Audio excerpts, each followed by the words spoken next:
குருதேவர் ஸ்ரீராமகிருஷ்ணரின் அமுத மொழிகள்.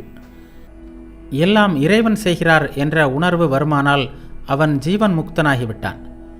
ஒருமுறை கேசவர் சம்பு மல்லிக்குடன் வந்திருந்தார். இறைவனின் விருப்பமின்றி ஓர் இலையும் அசைவதில்லை என்று நான் அவரிடம் சொன்னேன். சுயேட்சை எங்கே? எல்லோரும் இறைவனுக்கு கேள்தான்.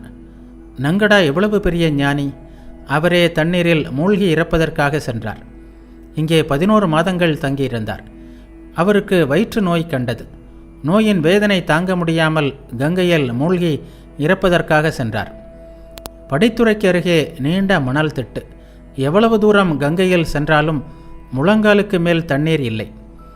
கடைசியாக இவையெல்லாம் தேவியின் திருவிளையாடல் என்பதை புரிந்து கொண்டு திரும்பி வந்தார்.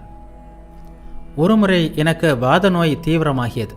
வேதனை தாழாமல் கழுத்தை வெட்டிக்கொள்ளவே போய்விட்டேன். அதனால்தான், அம்மா, நான் எந்திரம், நீ அதை இயக்குபவள். நான் தேர், நீ தேரை ஓட்டுபவள். நீ எப்படி நடத்துகிறாயோ அப்படி நடக்கிறேன், எப்படி செய்விக்கிறாயோ அப்படி செய்கிறேன் என்று சொல்கிறேன். இறைவன் எதை எதற்காக செய்கிறார் என்பதை நம்மால் அறிய முடியுமா என்ன? அவர் படைத்தல், காத்தல், அழித்தல் எல்லாம் செய்கிறார். அவர் ஏன் அழிக்கிறார் என்பதை நம்மால் அறிய முடியுமா? அம்மா, நான் எதையும் அறிய வேண்டிய அவசியமில்லை. எனக்கு உன் பாத கமலங்களில் பக்தியை தா என்று நான் அன்னையிடம் கேட்கிறேன். மானிட வாழ்க்கையின் குறிக்கோள் இந்த பக்தியை பெறுவதே. மற்றவைகளை அன்னை அறிவாள். தோட்டத்திற்கு நான் வந்தது பழம் சாப்பிட. அங்கே எத்தனை மரங்கள், எத்தனை கிளைகள், எத்தனை கோடி இலைகள் என்றெல்லாம் கணக்கு பார்ப்பதற்கு என்ன அவசியம் வந்தது? நான் மாம்பழம் சாப்பிட வேண்டும். இலைகள் முதலியவற்றை கணக்கிடுவதால் எனக்கு ஆவது எதுவும் இல்லை. இதோ பாருங்கள், தயை, மாயை இரண்டும் வெவ்வேறானவை. மாயை என்பது உற்றார் உறவினரிடம் கொள்ளும் பாசம்.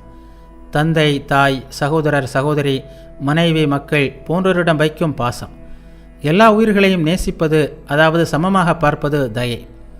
வித்யாசாகரிடம் பார்க்கிறீர்களே, அதுபோல் யாரிடமாவது தயையை கண்டால் அது இறைவனின் தயை என்பதை அறிந்து கொள்ளுங்கள். தயையினால்தான் எல்லா உயிர்களுக்கும் சேவை செய்ய முடியும். மாயையும் இறைவனுடையதுதான். மாயையால் நம்மை நம் சுற்றத்தாருக்கு சேவை செய்ய வைக்கிறார் அவர். ஆனால் ஒன்று, மாயையால் நம்மை அறியாமையில் வைக்கிறார், கட்டுப்பட செய்கிறார் இறைவன். தயையால் மன தூய்மை உண்டாகிறது, படிப்படியாக முக்தியும் கிடைக்கிறது.